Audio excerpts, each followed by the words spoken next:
What I need is some concept of what my reality is. The first clip you see there is of Terry A. Davis. He was an American schizophrenic programmer who was quite well known, if not famous, on the YouTube platform for his ramblings, but also his incredible ability to code an entire programming-based language for himself and make his own operating system called Temple OS. Terry unfortunately committed a number of years ago, and I'm going to, in this video, explain his version of reality and why it's what we need to do as a collective to help other people like Terry in our societies. For quite a number of years, I have had confusion on my exact reality. An example of the Truman Show reflects an example of a strange reality. You know, he's like gradually he picks up that something's not quite right about my life. You know what I'm saying? My reality is just not quite right. And then eventually he discovers he's in a bubble and he's on TV. So what Terry is saying is completely understandable to me and the format of my essay, and that the breakdown of trust leads to this gradual something's not right, which Terry said, and then in that something not right, the human brain wants to be able to make it right again, but because of that breakdown of a reality fabric, which is mostly provided through our trusting relations in other people, it now comes to the time where it needs to be replaced. So it happens gradually, right? And then what happens is the brain starts looking for any patterns it can in the environment to try to piece together a reality. And I too also suffered from the Truman Show delusion, and that's been a constant theme of my psychotic episodes, is that it was all a simulation. And because when you can't trust the intentions of people around you, there's something not quite right, and filling the void with they could have an unknown intention, which then builds into a bubble of unknown intention means that they've got you in a simulation, is a very natural way for it to progress when you've started from a position of distrust. Terry, me, there's just something not right about my reality.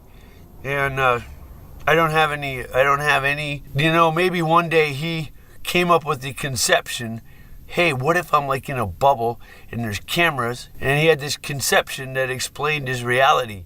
The use of Terry's words here are really important. That something not being quite right is signifying the break from a reality framework where trust would otherwise be there and it would be attached on so the person can operate, and then gradually building that conception that satisfies the deep need of a human being to explain the reality they're in, leads to them using in a desperate way and on the basis of distrust, the subcortical regions of the brain to try to attach anything they can to reality, but suffering from a negative bias that I've spoke about in my paper.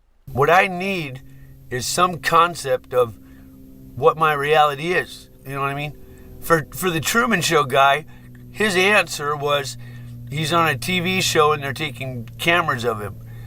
For Terry, I have zero conception of what my reality is. The simplest thing is I'm a person who's on disability, and I drive around in my car and I buy food and I sleep in a campground. Though I believe Terry has experienced some form of that Truman Show delusion, that's why he's using it as a reference, and that's why he's using it in a way which explains himself as well. It's interesting how he reduces himself to what's a basic reality.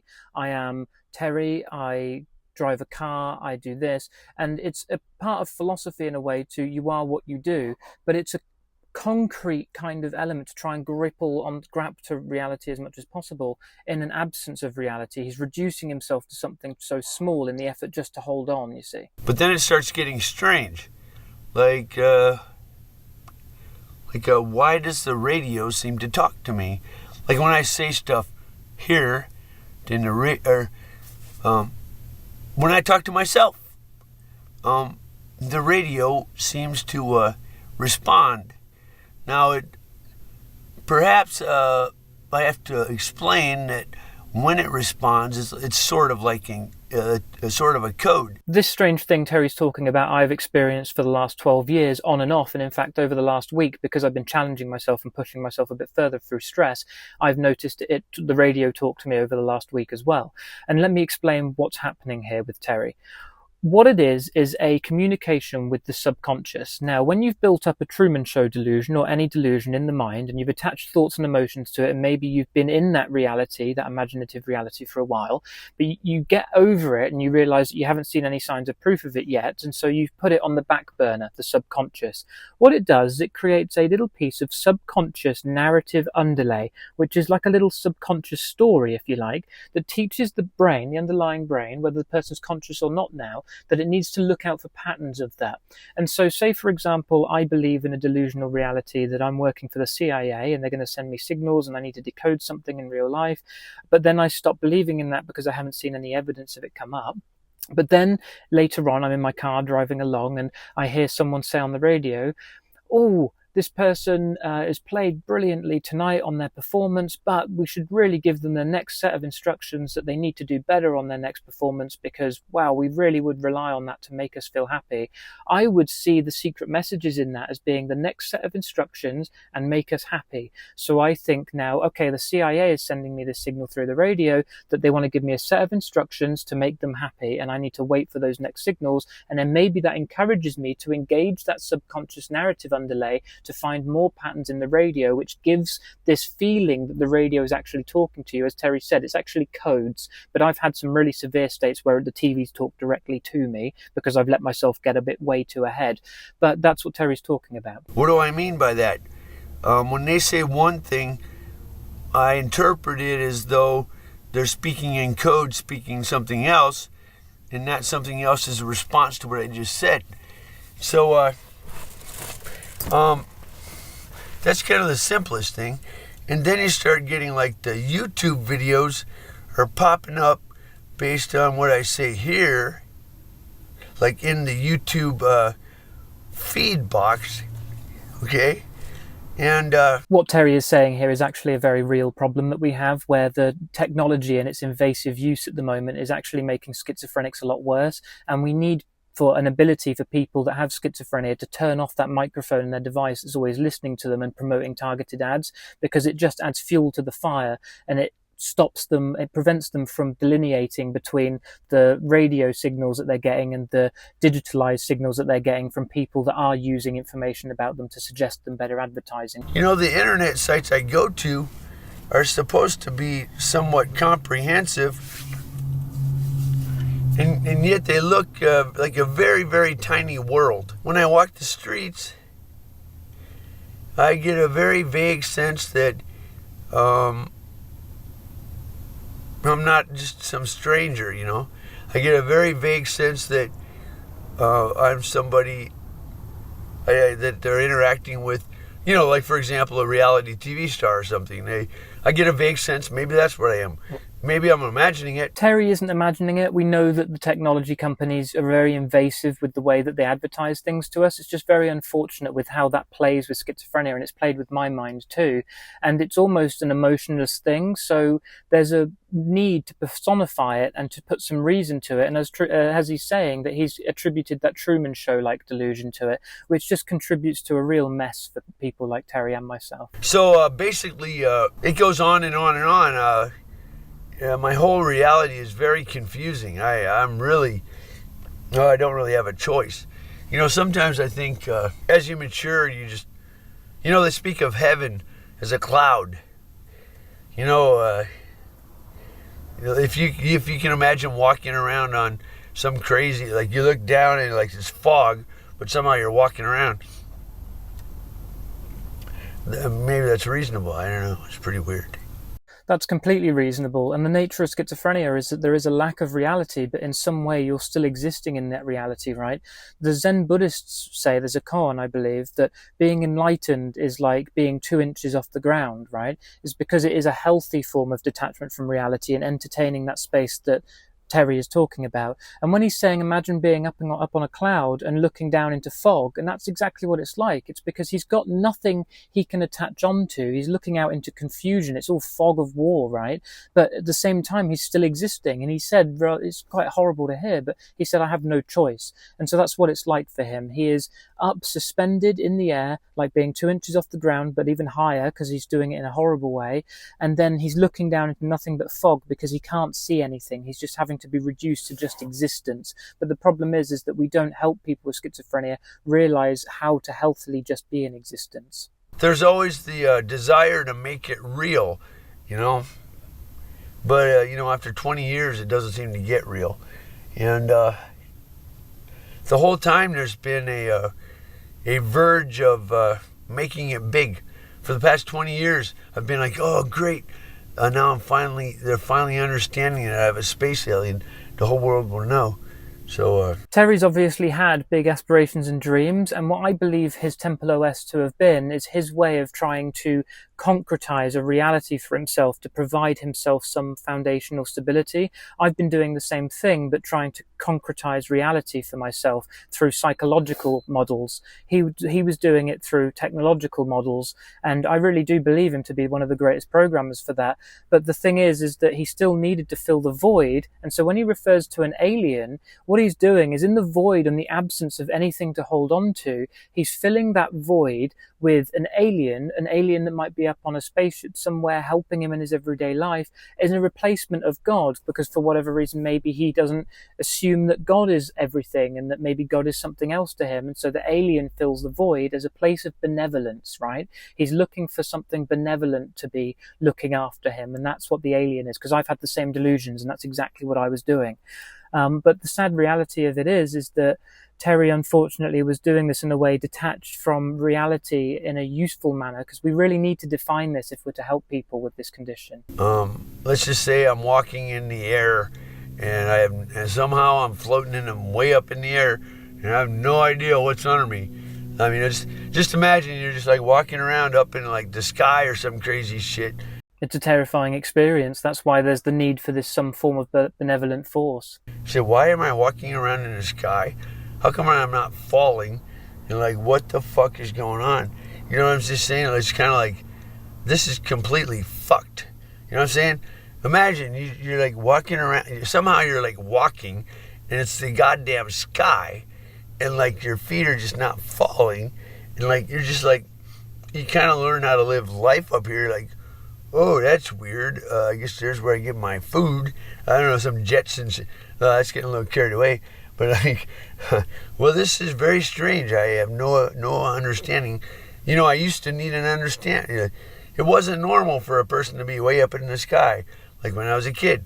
But this is weird because this is like normal now. What Terry is saying is that no, it's not normal for people to be suspended outside of a reality framework. Many of us take for granted the fact that we've been brought up in nice environments and it's been a good environment and there's been no need to detach from reality. You might consider it similar as of an experience to living a really happy life where everything goes well, and all of a sudden you see someone get brutally injured in front of you, and it kind of shatters your idea of safety. Like, what if I'm next? What if this happens to me?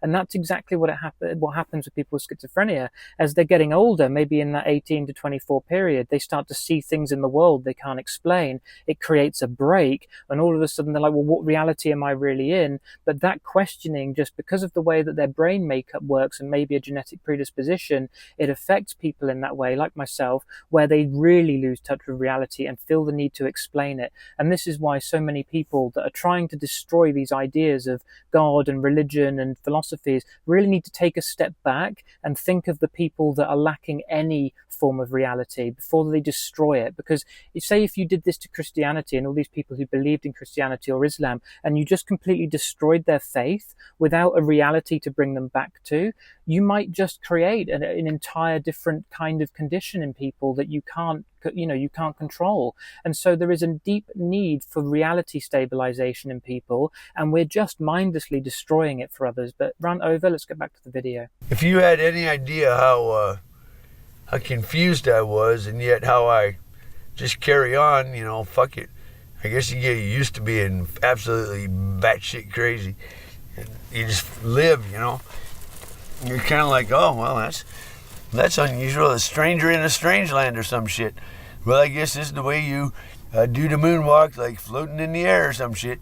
Well, I guess I'm going to go over to that fucking fruit tree and get my fruit, because I figured that's out. This reality is sort of familiar, but it's really fucking completely blows my mind. Like, I can sort of like maybe I can wave my hands, and for some reason it makes me, let's say, shoot up or some shit. I don't know. But you kind of figure this shit out. And it's like, I know exactly what Terry's talking about, and yeah, it's really messed up the world we live in. And I've spent the last 12 years of my life in that place that he's talking about, right there with him in that same confusion. And I've now been able to start to work on a model of formulating reality that's actually done me quite well and laid it out. And that's what's in my essay in the description, is probably a reality framework for understanding what happened to me and Terry. But when Terry says flapping his hands around and you can make yourself move in those clouds, what he's talking about is how powerful the mind is, and that he's getting a sense of how he can use executive control to change his thinking and then maybe move around the reality landscape that he's in. Because a lot of the reality frameworks that we have, Christianity, Islam, Buddhism, Zen Buddhism, philosophy, science, these are reality frameworks, and you can be consumed by them and think in their terms. But what they do is that they give you some way to orient yourself. But when you've got schizophrenia, psychosis, you've lost any form of orienting yourself.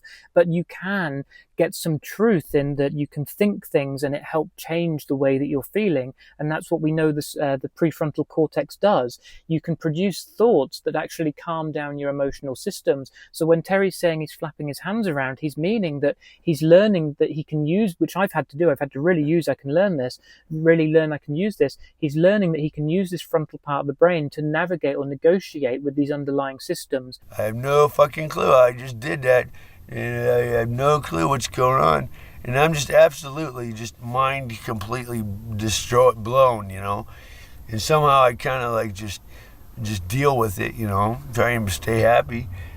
Maybe it's kind of like yelling at a wall for a long time and like a dog barking at the moon. Why the fuck's it do that, Why do I fucking yell at the thin air, It's the crazy shit. The crazy people on the street, they're yelling at nothing, and they must be perceiving an answer, and it's all very kind of fucked.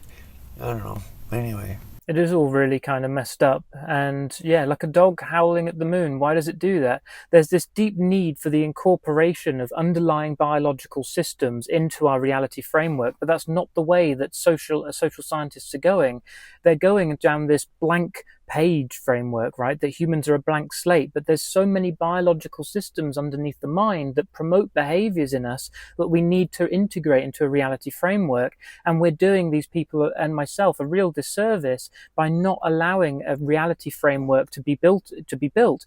But if you're interested in this video and you think you like what I've talked about, or you want to be part of this journey where I'm going to be trying to build this reality framework and work on treating this condition of schizophrenia for other people, then join my Discord and have a look at my links in the description, because I'm going to be pursuing this thing until the end of my days. And I'm really sad that Terry passed away before I was able to get everything together, because I think I really could have helped him and had some good conversations with him.